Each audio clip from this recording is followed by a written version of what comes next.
Salut à tous, c'est Bismart. On est reparti, une nouvelle semaine de débat. Et encore autour des retraites d'ailleurs. Alors, la procédure parlementaire, hein, vous avez suivi ça, est ainsi faite que les choses vont s'accélérer là de toute façon dans la semaine. On découvre d'ailleurs la richesse de notre Constitution. Je dois dire que cet article-là, 47, je ne sais plus combien, là, je ne le connaissais pas, qui permet d'accélérer les débats. Donc, évidemment, on va reparler de ce qui s'est joué là. Et puis, puisqu'on avait commencé à en parler en fait il y a 3 semaines, donc 3 semaines après, on va aussi en remettre une couche sur alors ce que j'ai appelé maintenant la guerre des intelligences, parce que ChatGPT, finalement, il n'était pas tout seul. Et finalement, Google contraint et forcé, enfin Alphabet contraint et forcé, a bien été obligé, enfin contraint et forcé, j'en sais rien, enfin bref, ils ont été obligés de dire non, mais nous aussi on a notre truc, simplement, comme on est Google, on ne peut pas non plus trop s'amuser avec. Voilà, donc on va reparler de tout ça, c'est parti, c'est Bismart.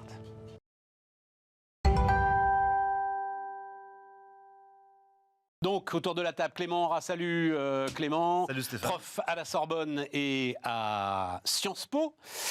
Bénédicte Tilloy, salut Bénédicte, entrepreneur, notamment Ask for the Moon. Et Guy Mamoumani, salut Guy. Bonjour. Cofondateur et coprésident du groupe Open et ancien prof de maths. Tout à fait. Et donc Guy, commençons quand même avec alors ce que j'ai appelé la guerre des intelligences. Tu me dis que le titre a déjà été pris, la guerre? Ah oui, c'est le titre d'un essai de Laurent Alexandre, il y a à peu près 4 ou 5 ans, sur lequel je me suis beaucoup insurgé d'ailleurs, mais... Avant qu'il vrille ou... Oui, c'est ça, avant qu'il vrille. C'était le Laurent Alexandre intéressant, oui, pas tout à le... fait, Oui, d'accord. Oui, il avait d'ailleurs un certain nombre d'observations intéressantes sur l'arrivée de l'intelligence artificielle dans les différents métiers. C'est en ça d'ailleurs que j'étais en désaccord avec lui parce qu'il voyait une suppression de tous les métiers par l'intelligence artificielle. Il n'y aura plus de radiologues, il n'y aura plus d'informaticiens, etc. Et je lui dis, alors toi, tu annonces qu'il ne va plus y avoir d'informaticiens, et moi, j'en recrute 1000 et je pourrais en recruter encore 1000 de plus si j'en trouvais. Il en manque 50 000 par an. Enfin bref, c'est très grave de faire ça parce que finalement, ça décourage la jeunesse de choisir ses métiers. Ah, tu as raison, je ne voyais pas ça sous cet angle. Ouais. Alors c'est un peu excessif, mais... on voit bien aujourd'hui quand même qu'il y avait une certaine dose de réalité. On a commencé, alors d'abord avant d'aller sur le sujet qui t'intéresse, qui intéresse Clément, qui intéresse Bénédicte, qui nous intéresse tous, c'est-à-dire le sujet de l'enseignement quand même. Donc c'était il y a 3 semaines, vous étiez venus, on avait commencé à en parler. Depuis donc, on a adoption foudroyante, 100 millions d'utilisateurs en 2 mois. Dit une étude américaine, il y a toujours une étude américaine pour tout, et il y en a une pour ça. Il en avait fallu 9 à TikTok pour arriver au même stade. Voilà. Mais en même temps, je trouve que c'est pas comparable. Enfin, je sais pas ce que vous en pensez. TikTok est un truc beaucoup plus ludique. C'est très facile d'adopter TikTok. ChatGPT, il fallait quand même s'inscrire. Faut aller poser des questions. Faut avoir des. Enfin bon, voilà. Donc ça correspond à un besoin quand même, non, quelque part. Enfin, alors, une adoption si foudroyante, si rapide d'un truc qui aurait pu rester, et c'est peut-être ça d'ailleurs que pensait OpenAI, hein, qui aurait pu rester quand même dans des cercles confidentiels comme le nôtre. J'ai 2 ou 3 choses à dire là. Vas-y. Bon, la première, c'est que là, tu as comparé avec TikTok, mais si je prends l'exemple de l'aviation, des avions, pour qu'il y ait 100 millions d'utilisateurs, il a fallu 65 ans. Hein, donc on voit bien le rapport. Et je dirais que c'est l'iPhone, combien? Je sais pas, j'ai pas regardé l'iPhone. Et l'iPhone, je l'avais le chiffre. Mais sans doute quelques années. Oui, sans doute quelques années. Alors ça m'inspire justement un des sujets de la transformation numérique qui est en fait c'est d'abord une rupture de code, des changements, hein, vraiment de relations, etc. Mais aussi une vitesse. Et c'est ça qui crée une anxiété et un rejet. C'est parce qu'il y a une vraie déstabilisation par rapport à ces innovations. Et c'est un des points qui est très embêtant et qu'il faut justement, et c'est un peu ce qu'on avait commencé à faire la dernière fois, eh bien, il faut expliquer, former de façon à ne pas voir ça de façon uniquement négative. Bien sûr, sans angélisme, mais surtout voir l'apport que ça peut avoir. Vitesse d'adoption, Bénédicte, un truc? Je me rappelle, c'était en 2017, je suis allée faire une formation à la Singularity University. Il était question à l'époque du CRISP, dont je ne sais plus exactement le terme, mais qui était notre prix Nobel de chimie. La façon dont les Chinois trifouillent le génome. Oui, c'est ça. Et ce qui était extrêmement intéressant, c'était que les recommandations... Pourquoi les Chinois? On a un prix Nobel de chimie là-dessus. Oui, mais à l'époque, il s'agissait beaucoup des Chinois et du fait que les Chinois seraient en train d'inventer un homme de laboratoire. et je me rappelle de la recommandation qui était faite par les profs qui nous avaient fait ce talk, c'était il faut d'ores et déjà dans les classes maternelles apprendre aux enfants à se servir des nouvelles technologies, parce que c'est eux qui seront aux commandes. Et ça allait jusqu'à les recommander aux enfants. Et alors au départ, on était un peu déstabilisés à l'idée de confier de telles responsabilités à des enfants, mais c'était l'apprentissage de la gouvernance de ces choix cornéliens auxquels l'intelligence allait nous confronter. Et je trouvais ça... Enfin, moi, j'ai été très déstabilisée positivement par cette recommandation. Je ne m'attendais vraiment pas à ça. Clément, c'est un grand débat, ça, qu'on a eu ensemble, Guy. Le code à l'école. Absolument. Je suis très, très réticent. Comme ma femme. Eh ben, très bien. Inspectrice de l'éducation nationale, on le sait.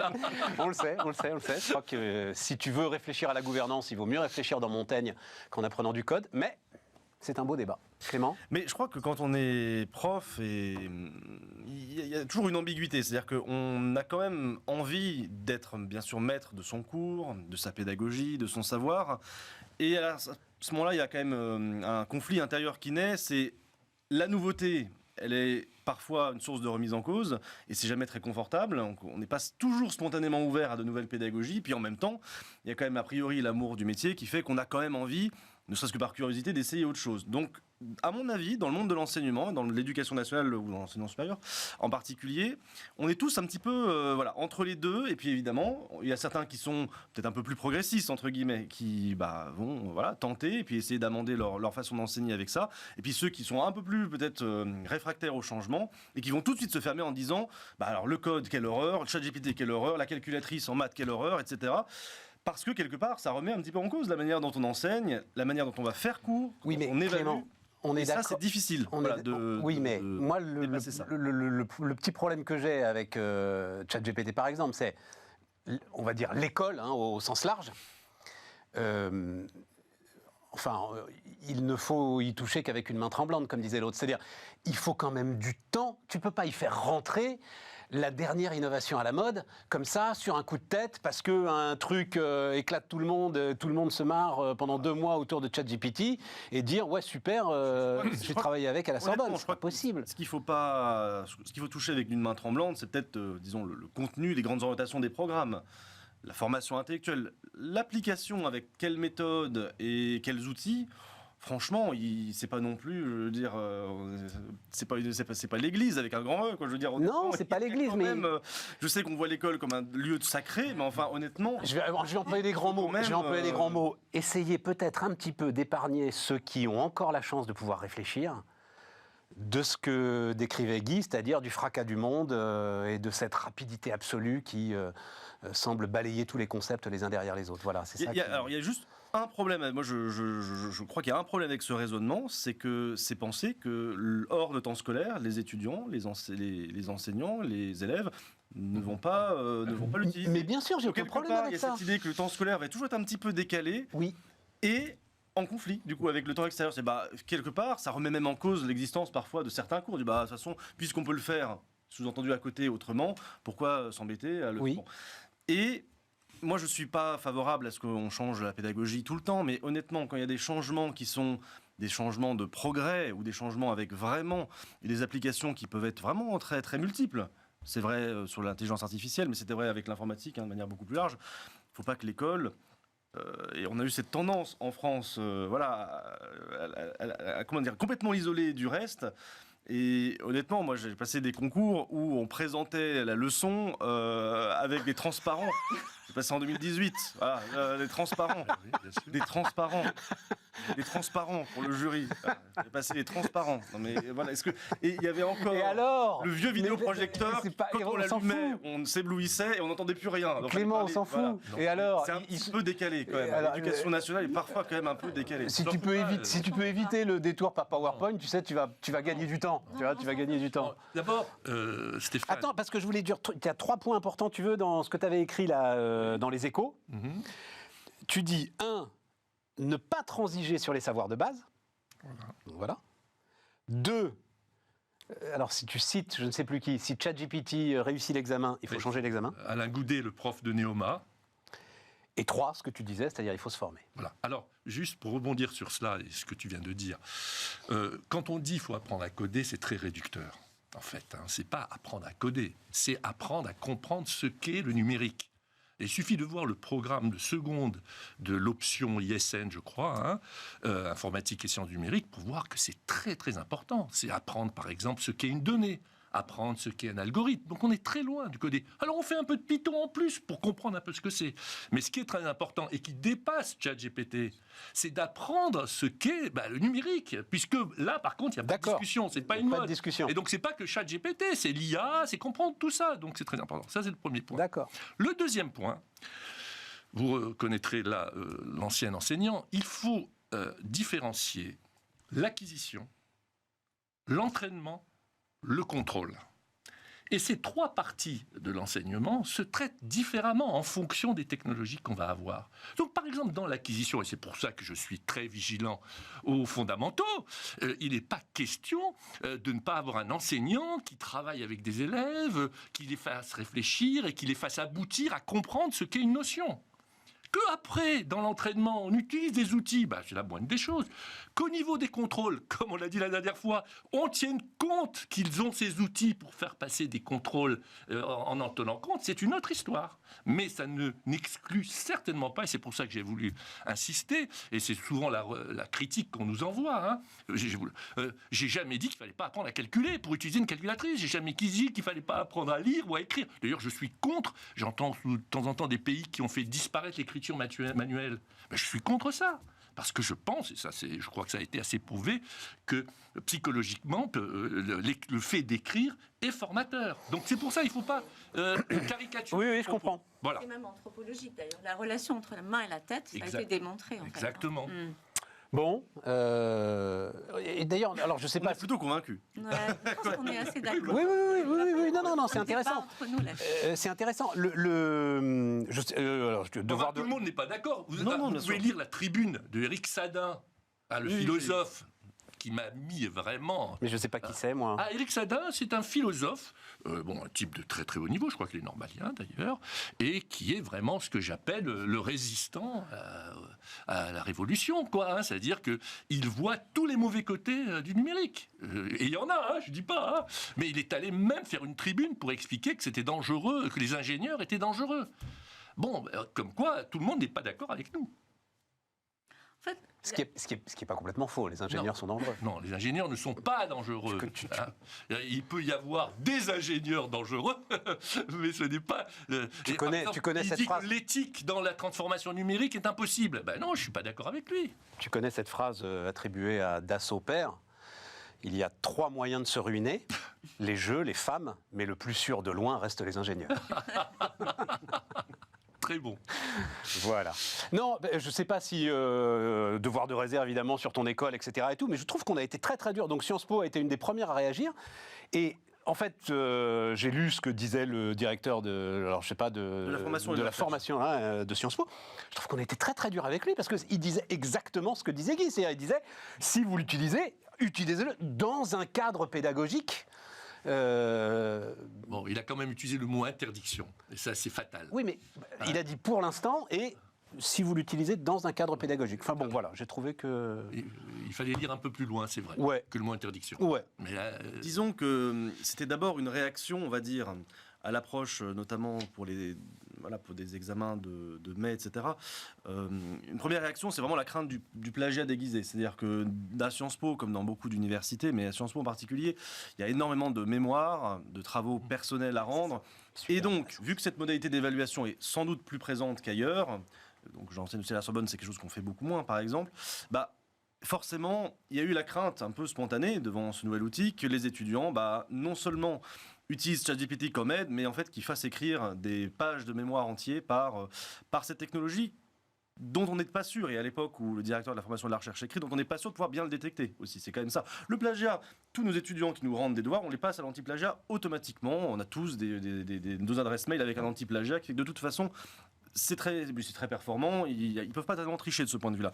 Par contre, là, on est devant un phénomène nouveau, et la première crainte effectivement que le mail évoque, c'est que il y a un problème de propriété intellectuelle et que l'étudiant triche. En fait, c'est un problème de fraude. Tout à fait. Qui est d'abord évoqué. Après, Effectivement, ce qui est intéressant, c'est que Sciences Po, mais comme d'autres, ont organisé tout un travail de réflexion sur comment on va l'appliquer effectivement à la pédagogie du futur. Alors, c'est vrai que Sciences Po a un gros fonds de dotation avec le projet Tire, donc qui est un projet de financement, notamment pour la transition numérique, etc., donc de recherche. Et donc, il y aura pas mal de réflexions autour de ça. Mais c'est vrai que pour l'instant, la crainte sur le semestre, là, au moment où ça émerge un peu spontanément, c'est de dire attention à ce qu'on ne se retrouve pas avec un mémoire sur 2 écrit ou en partie écrit avec l'intelligence artificielle. C'est très intéressant parce que j'ai vu émerger ça aussi là dans les commentaires les plus récents. Donc, il y a eu cette adoption fulgurante. L'autre élément quand même majeur par rapport à ce qu'on se disait il y a 3 semaines, c'est qu'en fait, et ça, Mathieu Courtecuisse était venu nous le dire, le fondateur de SIA Partners, Google et Meta ne sont absolument pas largués. Simplement, comme la machine peut quand même assez facilement se gourer et dire n'importe quoi, quand même assez facilement. Si vous avez, j'ai déjà parlé de l'épisode des œufs de vache, des choses comme ça. Ce qui est intéressant d'ailleurs sur le fonctionnement de l'intelligence artificielle, et là-dessus c'est vrai, c'est-à-dire il est compliqué, j'ai compris ça, pour une intelligence artificielle de remettre en cause la question qui lui est posée. Elle cherche à répondre, elle cherche à faire son boulot, quoi. Elle cherche à ça prouve qu'elle a des limites. Voilà, elle cherche à faire ce pourquoi elle est faite. Attends, parce que le truc, c'est qu'effectivement, donc, Google a dégainé son système, dont j'ai oublié le nom. Comme le truc n'est pas fiable, Google, vu sa responsabilité colossale, mondiale, considérable, il n'est pas question de le mettre aujourd'hui dans la barre de recherche, mais ça viendra.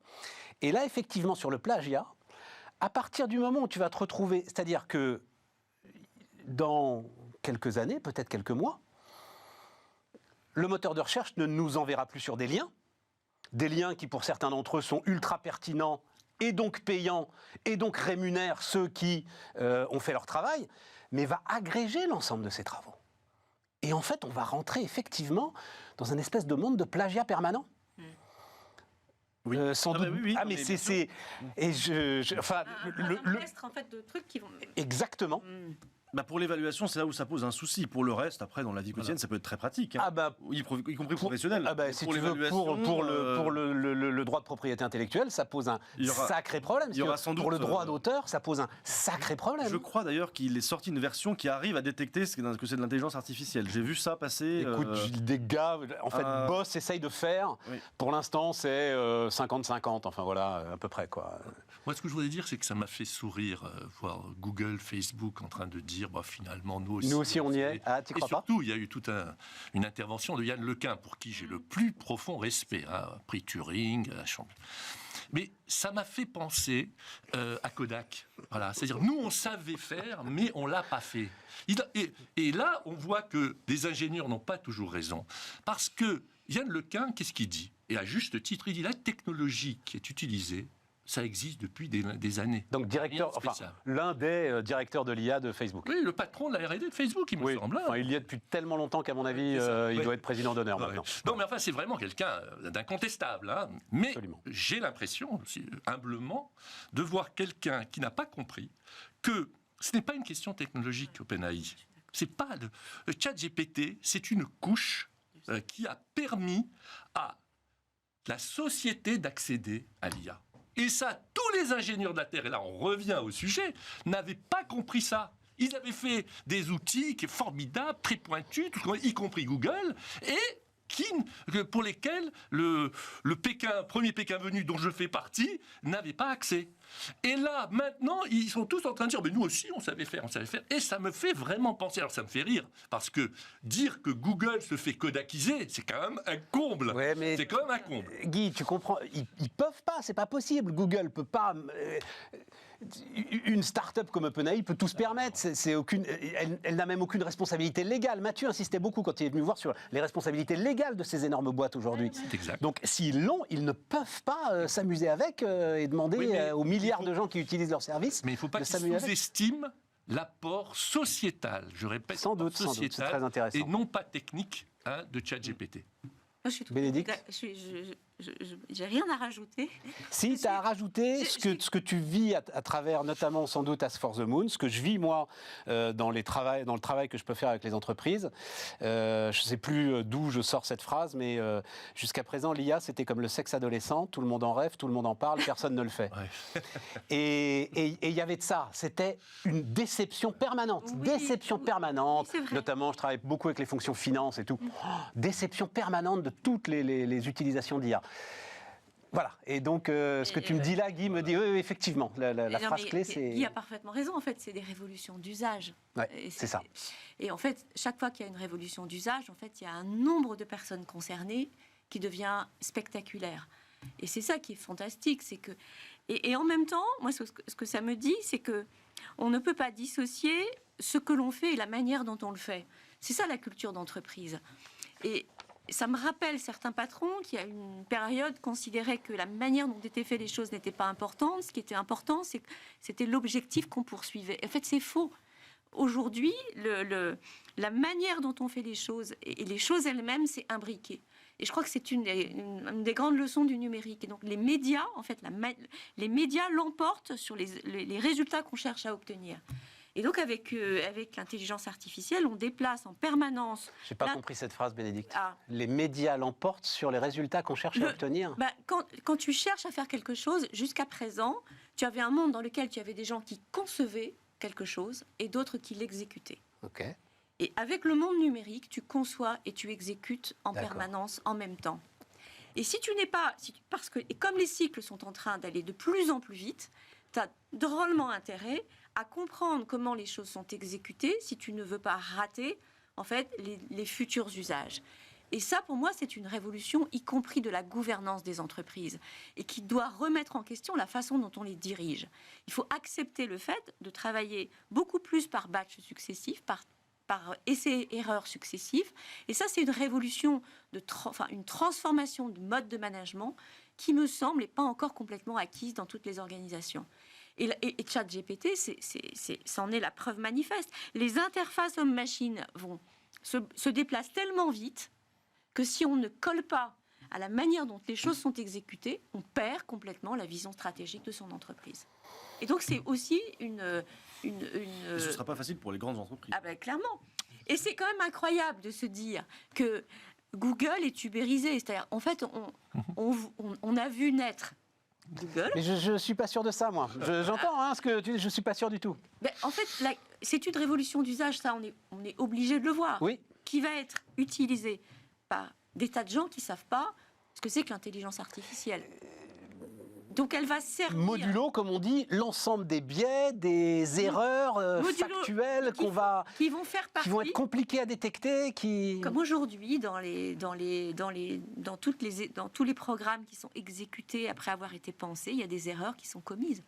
Sauf que là, en fait, la manière dont la conception et l'exécution se font en même temps, ça va tout changer sur la façon de diriger. Regarde dans ma tribune, justement, j'ai fait une illustration de ça avec les calculatrices.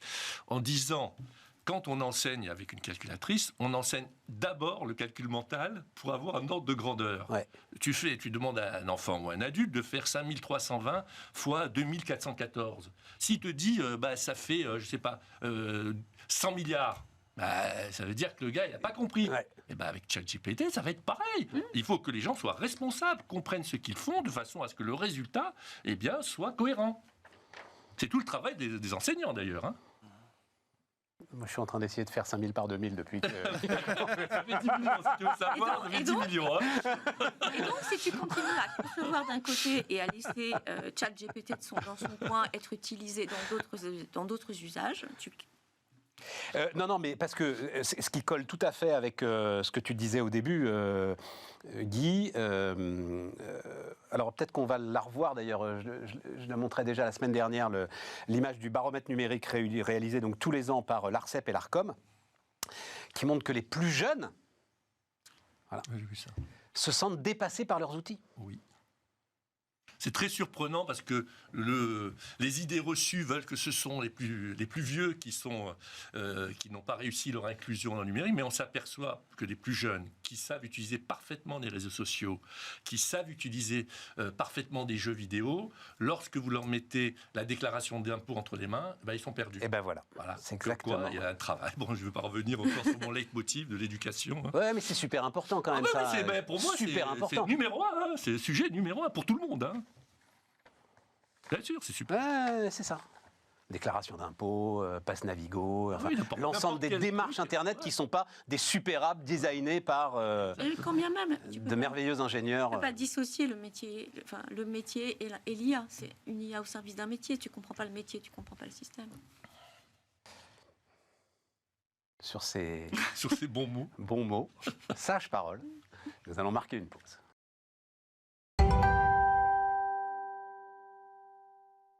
On repart. Donc on repart avec les retraites. Ouais, j'ai mis l'impasse. L'épreuve de force. Ça m'intéresse beaucoup, moi, le conflit de légitimité. Tiens, Bénédicte, j'aimerais bien ton avis. Donc, tu me disais d'ailleurs que tu avais regardé Laurent Berger à la télévision. Laurent Berger, il dit, en gros, il faut gouverner avec les sondages. Il dit, c'est pas possible qu'on n'entende pas, là. Donc, il ne parle pas à 1 million de gens dans les rues, parce qu'1 million de gens dans les rues un samedi, bon, voilà. C'est bien, mais enfin, c'est pas non plus. Hein. Mais il dit, en gros, voilà, le sondage dit que les gens sont contre, massivement contre, vous ne pouvez pas continuer. Ce qu'il dit, c'est qu'il y a un risque d'un tel ressentiment, si le gouvernement passe en force, que le chantier qui s'ouvre après n'est pas connu, ou plus exactement, le chantier qui s'ouvre après est potentiellement un risque majeur de détricotage de la solidarité du pays ou de détricotage du lien entre toutes les communautés du pays. Voilà, c'est ça qu'il dit, que j'ai retenu en tout cas de cet échange. Et c'est pas faux. Et donc la question qui se pose pour le gouvernement aujourd'hui, c'est soit il passe en force, il est droit dans ses bottes, il n'a pas d'état d'âme selon toutes les formules qu'on a pu entendre. Soit il ouvre et il réouvre un débat, mais ça sera interprété comme un aveu de faiblesse. Et donc c'est extrêmement compliqué de trouver une espèce de porte de sortie dans laquelle en fait tout le monde garde la face, parce qu'il faut pouvoir dire qu'on entend sans renoncer à l'objet de la réforme. Et le risque, c'est de dire qu'on entend et de tout replier, parce que tout le monde va s'engouffrer dans la brèche pour dire on a eu une première victoire, et donc on va pousser le bouchon et on va aller jusqu'au bout. Donc je trouve que tu as raison de dire que c'est une impasse. Moi, je ne sais pas comment on peut se sortir de cette difficulté. Conflit de légitimité, parce que tout le monde parle de l'élection par défaut du président de la République. En gros, il ne peut pas se prévaloir de son élection puisqu'il était face à Marine Le Pen. À la limite, pourquoi pas? Mais il y a les législatives derrière. Les législatives, tu as une majorité très claire. LR, ils sont même à 65 ans. Comment ils s'appellent maintenant? Renaissance. Et c'était il y a combien de temps? Il y a 9 mois. Donc cette histoire de sondage, c'est quand même bien gentil, mais on ferait un sondage sur la peine de mort aujourd'hui. Je suis convaincu que ça serait renoncé pour la remettre. Hein. Donc c'est bien gentil, mais non, on ne gouverne pas en fonction du sondage. On gouverne dans une démocratie en fonction d'élections. Nous avons élu un président de la République, comme tu l'as dit, une assemblée. Et c'était explicite dans le programme. Je ne vois pas la discussion légitimité. Maintenant, je suis le premier à dire que franchement, en termes de communication, ils ont été plutôt nuls, hein, tout le gouvernement. D'accord, mais ça n'a rien à voir avec le sujet. Ce conflit de légitimité, pour toi, il est... C'est-à-dire, quand Laurent Berger dit « c'est pas possible de ne pas entendre toi, tu dis non. Ouais. Non, moi, je dis non, parce que je suis très légitime, justement. Ouais. Attends, je te redonne la parole, je veux l'avis de Clément. Dans une démocratie représentative, j'ai envie de dire, on a choisi... avec notre histoire politique, une démocratie représentative parce qu'on pense qu'élire des représentants pour élaborer un certain nombre de grandes orientations et de grands projets, ça laisse à la fois plus de temps au débat et à la connaissance donc, des problématiques pour ensuite que, à partir de ces élections, les grandes orientations soient tranchées. On peut être dans un mode, et ça existe dans d'autres pays, ou sur des sujets plus mineurs, de démocratie directe, avec ce qu'on appelle parfois la démocratie participative, où sur un peu tout et n'importe quoi, on interroge tout le temps les gens. On prend souvent l'exemple de la démocratie suisse, avec ses avantages et ses inconvénients, où il y a des référendums sur à peu près tout, et quelque part, c'est notre forme de démocratie. Nous, en France, c'est pas ce qu'on a choisi, et moi je suis totalement d'accord avec Guy, honnêtement. Pour moi, il n'y a pas de conflit de légitimité. L'élection a eu lieu, l'élection présidentielle, pareil pour l'élection législative. Ensuite, je pense que Laurent Berger est simplement dans son rôle d'opposant. Ouais, mais il l'est pas d'habitude. C'est ça qui me perturbe. C'est que il est rarement dans un rôle d'opposant en même temps, Chantal. Ouais. On le voit pas tellement dans ce rôle-là. C'est plutôt un discours qu'on entend dans des syndicats moins tout à fait. Sociodémocrates, entre Ouais, guillemets. tout à fait. C'est ça qui me perturbe. Ça me paraît... Non, pour moi, Laurent Berger il est dans son rôle parce qu'on ne voit pas dire l'inverse. Ça n'a aucun sens. Qu'ils disent, non, le président de la République est totalement légitime à faire cette réforme. On aurait envie de dire, mais qu'est-ce qu'il fait là à dire l'inverse. Donc il est un peu obligé de faire ça. Il peut la contester. Il n'a pas remis en question, d'ailleurs, le rôle de l'Assemblée. Il a dit que l'Assemblée... Il souhaitait que le débat repasse à un moment donné par l'Assemblée. Donc, ce que je trouve intéressant Il souhaite surtout, je le dis juste d'un mot parce que visiblement ça n'arrivera pas, que l'Assemblée discute de ce fameux article 7 qui porte donc l'âge légal à 64 ans. Et là, au bout d'une semaine de débat, il n'y a qu'un seul article qui a été validé, celui sur les régimes spéciaux d'ailleurs, cher Bénédicte. On en revient toujours là. Non, en fait, je pense que tout va dépendre de la stratégie de la Première ministre, c'est-à-dire ou bien elle engage la responsabilité de son gouvernement, ou bien, c'est-à-dire l'article 49.3, ou bien elle le soumet au vote. Si elle le soumet au vote, il n'y a pas de conflit de légitimité. Si elle engage la responsabilité avec le 49.3, de fait, elle sera confrontée, c'est un conflit de légitimité. C'est-à-dire que, à la différence des 49.3, où c'est avec sa propre majorité qu'on en découd. Ouais. Là, cette fois-ci, on en découd avec, avec toutes les autres. Et bien justement, c'est encore plus noble d'une certaine manière. C'est un vote qui a encore plus de poids, qui représente encore plus on est bien d'accord, c'est-à-dire la nation, quoi, dans sa pluralité. Si c'est soumis au vote et que le vote est positif pour la réforme, ça ne sera pas la même chose que si elle passe au 49.3. Si elle passe au 49.3, ça veut dire qu'il n'y aura pas une majorité suffisante pour la censurer sur ce texte. Absolument. Et là, c'est là que, à mon avis, le ressentiment peut être très important, avec un risque de dégradation très importante du climat social, avec des mouvements comme on a pu les avoir avec les Gilets jaunes, par exemple. Parce que les gens associent le 49.3 à une forme de quasi-dictature. Mais oui, ils ne connaissent pas le 49.3 pour avoir... C'est devenu une sorte de... Depuis Manuel Valls, c'est devenu une sorte de...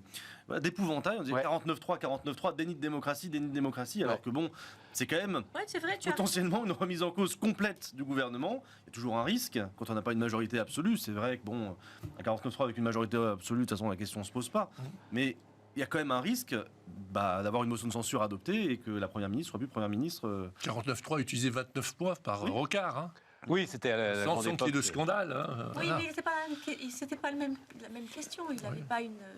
Il a fait une réforme des retraites à coup de 49.3, Michel Rocard. Absolument, je ne dis pas le contraire, mais il n'avait pas en face de lui... Enfin, ce que disent les gens qui parlent de conflit de légitimité, c'est qu'au moment du second tour, il y a une très grande partie de la gauche et de l'extrême gauche qui a voté pour Macron. Mais il y a eu les législatives après, Bénédicte. Et ils ont...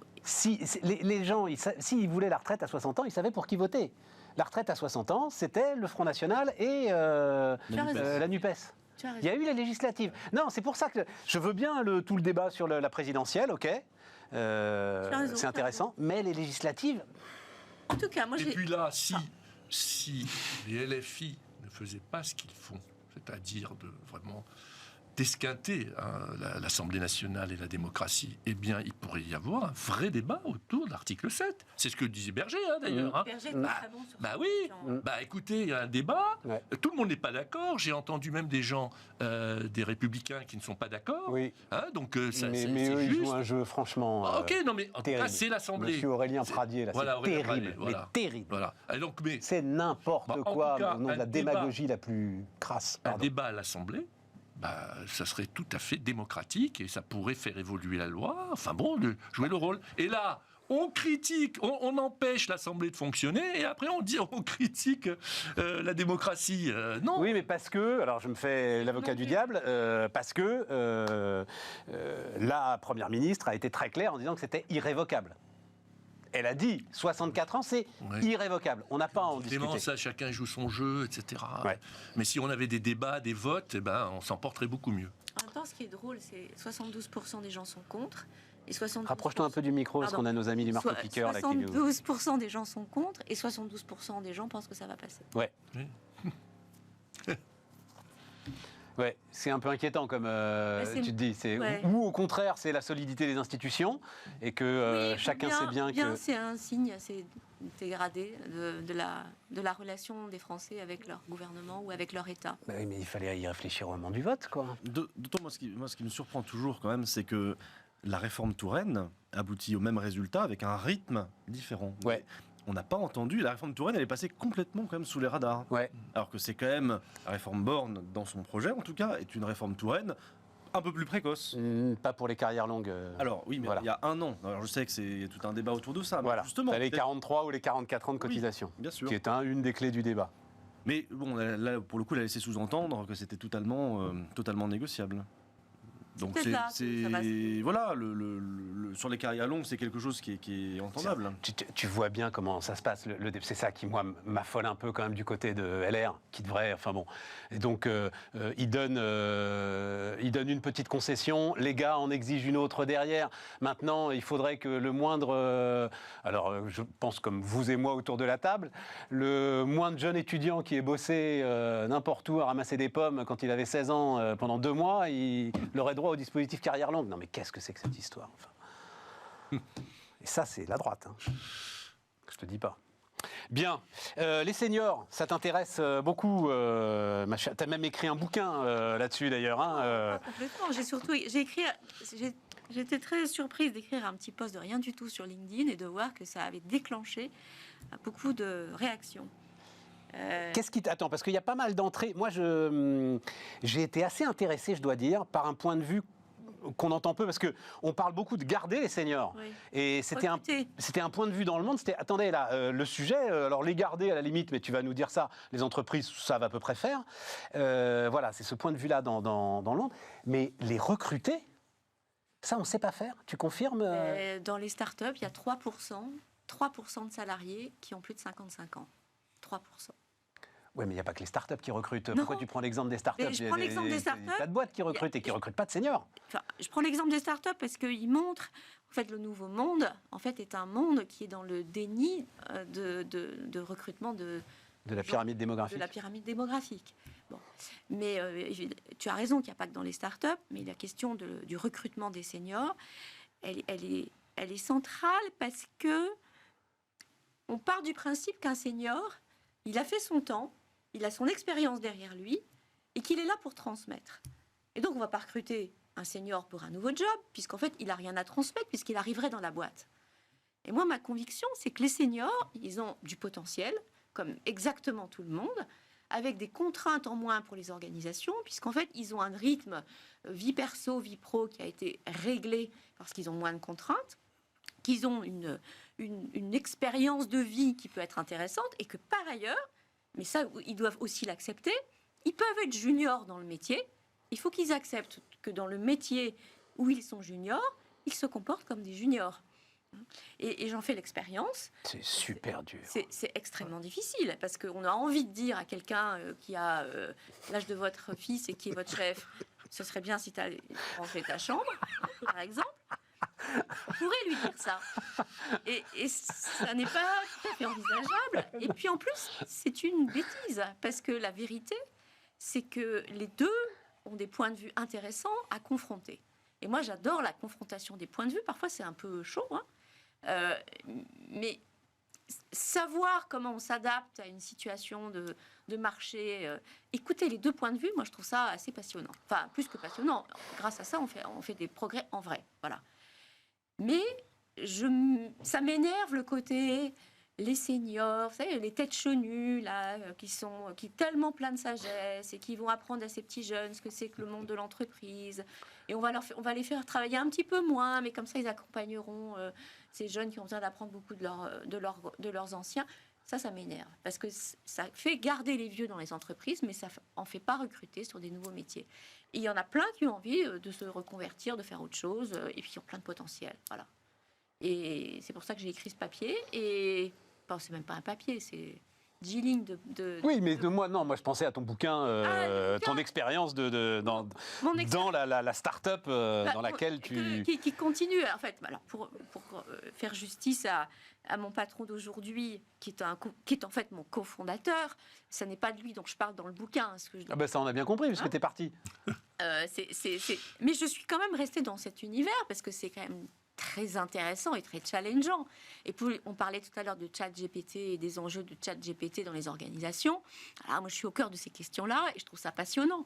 Et pour autant, je me rends compte que j'aborde mon activité parfois avec beaucoup d'expérience, parfois en tant que junior qui apprend quelque chose comme tout le monde et comme tous les autres, qui apprend un réseau social comme tout le monde et comme tous les autres, parfois avec un peu plus de difficultés, mais qu'en étant aidé, ça passe.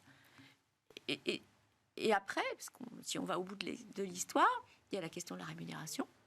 C'est-à-dire que quelqu'un qui vient de quitter une grande organisation et qui veut se reconvertir et qui travaille dans une organisation où elle est de fait junior, doit accepter aussi c'est clair. les contraintes Tout à fait. C'est-à-dire qu'on ne peut pas solliciter le même type de rémunération dans cette nouvelle vie que celle qu'on pouvait avoir On est d'accord. du monde qu'on a quitté. On est d'accord. Bon, et donc Là, c'est à nous de faire l'effort, c'est à absolument. nous. Et voilà. Et c'est les deux. Et je trouve que ces questions, c'est un peu trop vite résumé sur le thème les seniors, on aime bien que ça transmette, et vas-y, quoi. Et mettons des vieux, et comme ça, ils vont apprendre... Quasiment, ils vont faire la lecture en classe maternelle dans les organisations. Tu embauches des vieux, Guy ? Est-ce que tu embauches des vieux ? Alors, avant de venir, je me suis dit, je vais quand même prendre les chiffres. Eh ben oui. Je sens qu'on va me poser la question. Alors, 33% de collaborateurs qui ont plus de 45 ans, puisqu'il paraît qu'on est seniors à 45 ans, Ouais.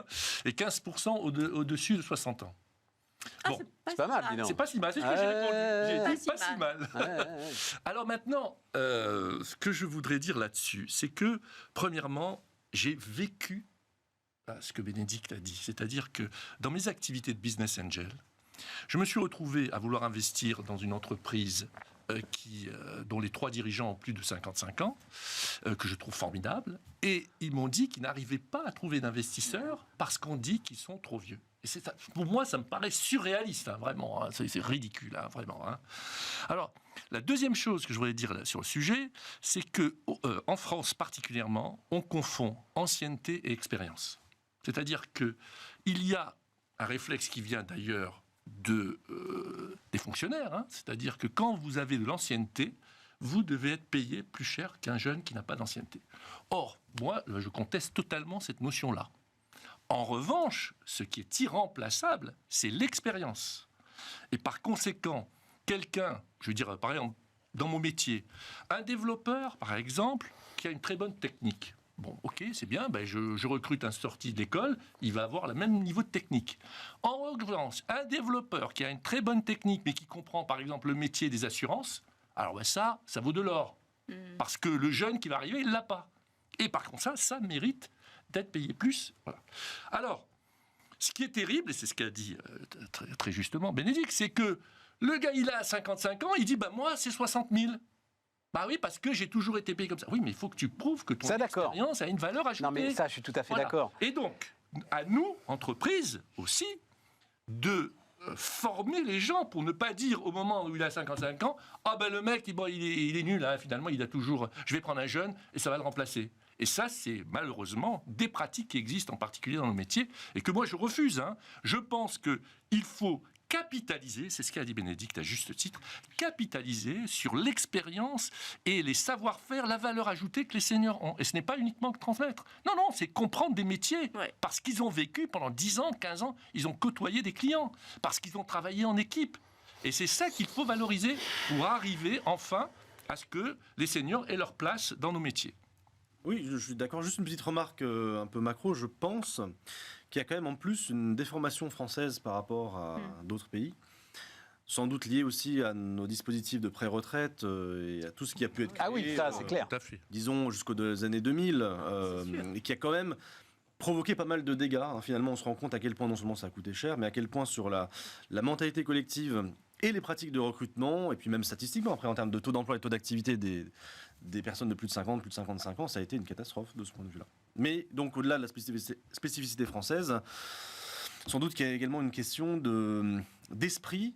Et comme dit très justement Guy, je suis persuadé de plus en plus qu'une partie quand même de la société civile en France est imprégnée effectivement d'un statut de la fonction publique sans même être fonctionnaire soi-même. C'est vrai qu'effectivement, dans la fonction publique, l'avancement à l'ancienneté, c'est quelque chose qui est systématique. Et ben, la société civile, elle n'a pas besoin de fonctionner comme la fonction publique. Et d'ailleurs, on n'ouvre pas ce débat, la fonction publique n'aurait peut-être pas besoin de ça non plus. Mais les gars, moi, je l'ai vécu en tant que manager quand même. C'est une situation en fait à laquelle pas mal de managers ont pu être confrontés quand il y a des recompositions d'entreprises, machin, t'absorbes une boîte, etc. Et à ce moment-là, tu as un gars qui a 20 ans de plus que toi et qui se retrouve... Non, et qui se retrouve, alors qu'il était d'ailleurs plus ou moins chef, et qui se retrouve à être, en l'occurrence dans une rédaction, à être journaliste de base. C'est très très compliqué, mais très très compliqué. J'ai jamais pu, moi, mon expérience, j'ai jamais pu le traiter comme s'il avait 20 ans de moins. Jamais. Mais Jamais. l'idée- Alors oui, effectivement, tu avais raison là, tu as raison là-dessus, Guy. Je veux dire, j'allais chercher des éléments où je pouvais me servir de son expérience et tout. Mais n'empêche que je déformais un petit peu ma demande et ce dont l'entreprise avait vraiment besoin pour l'adapter à ce gars-là parce qu'il était là. C'est très très compliqué, je vous assure. Oui. Alors, une question peut-être, d'ego, hein, aussi. oui, peut-être que c'est quelque chose qu'on va apprendre. Et en plus, c'était un gars formidable, enfin, vraiment.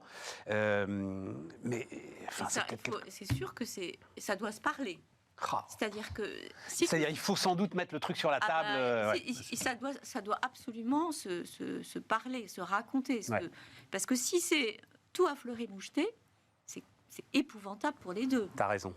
Et donc ça oblige à avoir des échanges, mais de la même manière que l'inclusion, ça oblige à avoir des échanges.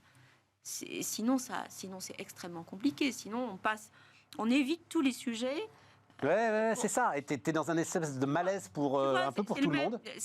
Tu peux te retrouver dans la même situation avec des questions d'inclusion jeunes-vieux, mais des questions racistes, de sexisme, des questions LGBT.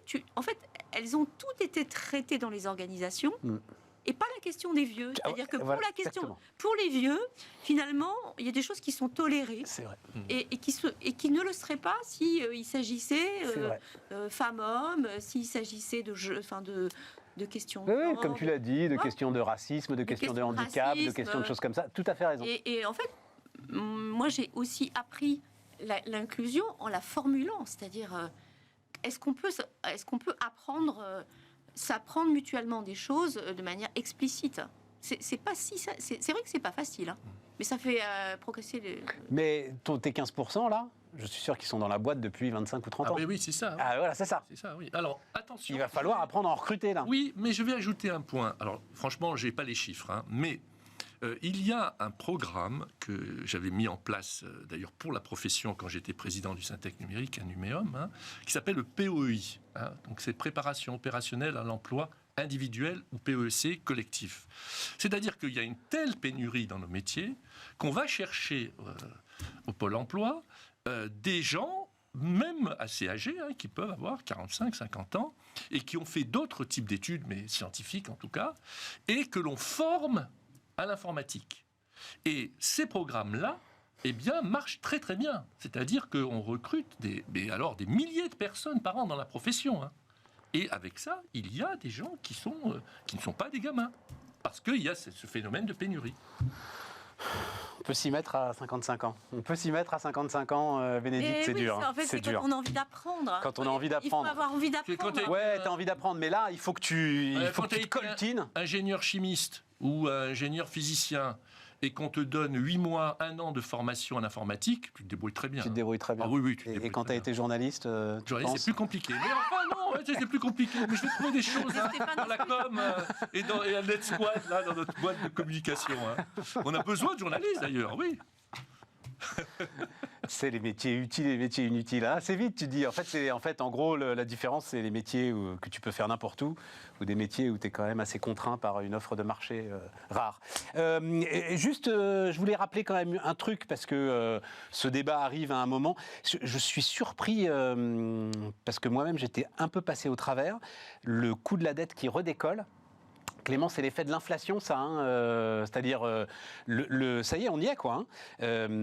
51, donc 2022, 51,5 milliards. C'est le 51,5 milliards, donc c'est le service de la dette, contre 38,5 en 2021. Et c'est pas les taux d'intérêt, c'est l'inflation, en fait. Parce que c'est la partie de notre dette, là, qui a été...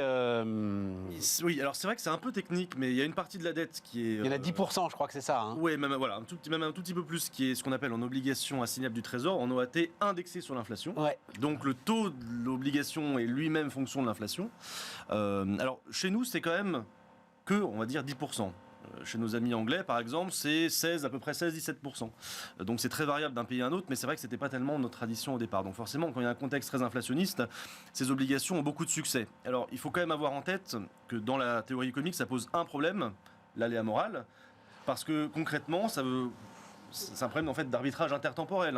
Le décideur public qui s'endette plus facilement maintenant, puisque en émettant des obligations indexées sur l'inflation, le taux est plus bas au moment où l'obligation est émise. Donc, ça facilite la dépense publique à court terme. Problème, aléa moral, c'est qu'évidemment, comme on sait que le taux va augmenter, c'est plutôt sur les futurs responsables politiques. Attends, parce qu'on sait que le charge de la dette augmentera. Mais on sait que le taux va augmenter. Je ne sais pas, quand l'agence France Trésor a pris cette décision, s'ils avaient en tête, et je ne pense pas, cette flambée d'inflation qu'on a connue depuis 2 ans. C'est-à-dire que ça pouvait paraître finalement un très bon calcul, assez fin, intelligent, sans arrêt on vante l'efficacité de ces gens-là d'ailleurs, de l'agence France Trésor. Là, on est un peu rattrapé par l'efficacité du truc. Et juste encore un point, parce qu'en fait, je suis tombé sur une interview de Nicolas Dupont-Aignan, ça arrive. Le gars est en train de se servir de ça quand même. Ça va être un nouveau truc qu'on va reprocher à Macron. Qu'est-ce que c'est que ça? On découvre qu'il y a des obligations indexées sur l'inflation. Qui a eu cette idée de faire ce nouveau cadeau au marché financier? Oui. On va y avoir droit. Oui, c'est vrai. Bon, ça fait des années que ça existe. Ça fait pas, une petite dizaine d'années, quoi. Oui, voilà, c'est ça. Une petite dizaine d'années. Alors, bon, déjà, effectivement, il y a l'idée que l'inflation, de toute façon, ne va pas durer. On relance pas notre débat, mais c'était que le pic est temporaire. De toute façon, on va espérer, parce que là, on le paye cher. Après, l'inflation a toujours un effet ambigu. C'est d'ailleurs pas toujours très facile de l'expliquer aux étudiants, parce que l'inflation, alors il y a la partie obligation assimilable indexée, effectivement, qui augmente, et en même temps, le taux qui est intéressant pour nous, c'est le taux réel, ce fameux taux nominal, moins l'inflation. Tout à fait. Et donc il y a les deux effets. Il ne faut pas oublier qu'au-delà de ces deux effets qui font varier donc la dette en elle-même, ce qui compte, c'est les recettes fiscales. C'est la soutenabilité de la dette. On rapporte toujours la dette au PIB. Et on rapporte au PIB parce que malgré toutes ces imperfections, c'est quand même une bonne indication de ce qu'on peut prélever. Le PIB, la somme de la valeur ajoutée, la somme des revenus, tout ça, c'est une bonne estimation pour les économistes de l'assiette fiscale dont dispose l'État. Et là, l'inflation, elle est quand même globalement plutôt favorable. Alors, il y a des débats, mais globalement plutôt favorable à la fiscalité, aux recettes fiscales. Et donc finalement, c'est très difficile de savoir si, il faut vraiment faire du cas par cas, pays par pays, si l'inflation est vraiment un défaut. Oui, mais le ça bilan, marche. il est assez globalement, si je me réfère à la dernière note de la DG Trésor, j'envoie la note de ma chère collègue Agnès Benassi-Kéry, qui vient d'être nommée donc sous-gouverneur de la Banque de France, sur l'inflation et l'impact justement que ça a sur les finances publiques. Il y a tellement d'effets pour et contre que c'est assez difficile de savoir. Oui, Clément, mais ça marche, ça j'ai bien compris, quand l'inflation est supérieure au taux d'intérêt, on va le dire comme ça, basiquement. Et avec 6-7 points d'inflation et de 8,3 de taux d'intérêt, aucun problème, tout fonctionne bien. Sûr. Avec cette partie qui est indexée sur l'inflation, là, tu es sûr que tu es perdant à tous les coups. Sauf si ça augmente tes recettes fiscales en même temps. Oui, mais quand même, tu payes plus cher que si elle n'était pas indexée sur l'inflation. Pour le dire, pour le dire basiquement. Mais il faut essayer de calculer l'effet sur les recettes fiscales que ça a en plus et de savoir si ça compense pas, parce que tu as les 3 effets. L'effet de l'indexation, en même temps, plus il y a d'inflation, plus ça te baisse ton taux réel sur l'autre partie majoritaire qui n'est pas indexée, et en même temps, tu as les recettes fiscales qui augmentent. On est d'accord. Donc, voilà, c'est un gros calcul que font les économistes de la DG Trésor et d'autres, de la Banque de France. Et bon, moi honnêtement, je trouve pas ça du tout dangereux pour l'instant, justement parce que la part qu'on a, contrairement à d'autres pays, elle est quand même assez faible. 51,5 milliards pour le service de la dette. 53,6. J'ai même vu 60 dans le PLF, dans une partie du PLF pour 2023. Oui, là c'est 2022. 53,6 pour l'enseignement scolaire. Oui. Voilà, donc on est au bord, sans doute l'année prochaine, la bascule va se faire. Oui. Le service de la dette sera le premier budget de l'État devant l'enseignement scolaire. Bah oui, mais Guy, Et dernière remarque, si je peux me permettre. Quel gâchis. mais si je peux- enfin, si je quel peux me gâchis permettre, non, Stéphane, quel gâchis Une petite remarque qui va te plaire, parce que je sais que tu es très politique monétaire. on commence à se Donc, connaître. je me permets de dériver 3 secondes sur la politique monétaire. Il ne faut pas oublier que sur une partie de ce service de la dette, comme tu dis, une partie, mais pas minoritaire, une partie, enfin pas minoritaire, si, minoritaire, mais pas marginale, plusieurs milliards d'euros. C'est des obligations donc possédées par la Banque de France pour le compte de la BCE. Et donc, quand on verse au service de la dette à la Banque de France, propriété à 100% donc de l'État français, reverse à la fin de l'année, Absolument. sous une autre forme, les intérêts Absolument. à l'État qui sont seuls actionnaires. Donc, il faudrait déduire quand même la part. La part de des la dette Covid, en fait. obligations, C'est ça. C'est quand même. C'est l'argent une magique de la partie, dette Covid. C'est ça. J'ai jamais réussi à Dette Covid, l'expliquer. une sorte Enfin, de 30% à peu près. Hein. C'est pas rien. 30% de notre dette là aujourd'hui qui Oh, est détenue quasi- par la BCE, un peu quasiment. moins je crois, non Ouais, un tout petit peu moins. Un tout petit peu moins. Ouais, quand je dis 30%, c'est la moyenne de la zone euro. La France, on n'a pas être plein, ça va être 28-29%. Et donc effectivement, l'ensemble des dividendes milliards, de la Banque 900 centrale milliards. européenne reviennent dans le budget à travers la Banque de France. Oui. C'est vrai. Donc c'est pas une annulation, mais c'est une dette qui coûte rien quand elle est détenue par la Banque centrale. L'argent magique. C'est ça, l'argent magique. C'est fascinant. Hein bon, on est quasiment au bout, donc non, vous avez un commentaire là-dessus parce que non, là où je suis surpris, c'est que ça n'est pas dans le débat. C'est-à-dire, ça pourrait être opportun, là, au moment où on discute des retraites, qui sont quand même le premier poste de dépenses publiques et de loin, de rappeler aux gens quand même ça, que là, voilà, les choses sont en train de s'accélérer, l'inflation, les taux d'intérêt qui remontent, 52 milliards, c'est 13 milliards de plus d'une année sur l'autre, exactement, même si ça n'a rien à voir, mais c'est exactement le déficit programmé. Donc oui, 61 milliards prévus pour 2023. Voilà. Mais en fait, C'est encore un peu. si tu réouvres ce débat, il revient sur un débat des classes immédiat. Regarde taxer les milliardaires, on l'a entendu il n'y a pas très longtemps. C'est-à-dire la capacité à comprendre les effets générationnels sur le budget de l'État, c'est nul en fait. Personne de... Bah, enfin, quand même comprendre que si tu dépenses moins pour les retraites, tu as un peu plus d'argent Oui, bien au sûr. budget, ça me paraît pas... Mais il y a, Non, mais ils te disent il y a qu'il, l'idée que les tu peux recettes prélever, fiscales, voilà. il suffirait de prélever en fait des gens qui ont fait des bénéfices C'est vrai. et fin de l'histoire. Il y a même quelqu'un qui a dit « Je ne comprends pas qu'on dépense 50 milliards d'augmentation pour l'armée, alors qu'on a besoin de 15 milliards pour les retraites. » Tu vois, on mélange tout. Merci, chers amis. Avec plaisir. Avec plaisir. Et ben, on continue à débattre demain. Sans doute des retraites, pas de chat GPT, là, je crois qu'on a bien... Ah, et puis il faut... Mais je veux bien revenir. Et on n'a pas parlé de l'État. Hein, et on n'a pas eu l'IRA. La prochaine fois, il sera encore là, l'IRA. Bénédicte veut parler de l'IRA. L'IRA, pas les Irlandais, hein, le fameux plan. Mais ça aussi, De ça Joe veut dire, Biden. ça veut aussi dire Vas-y. un truc sur les retraites. Je crois que c'est Individual Retirement Advantages aux États-Unis. C'est drôle. Mais enfin là, c'est Inflation On est bien Reduction d'accord. Act. On est Ouais. bien d'accord. Mais comme j'ai voulu, En gros, le point de vue de Bénédicte, qui est aussi d'ailleurs celui de la Commission européenne, hein, c'est de dire, avant de penser que c'est une menace, réjouissons-nous de ce que les Américains se lancent à fond dans la protection du climat. make the Eh ben, on planet reparlera de ça great again. la prochaine fois. À demain.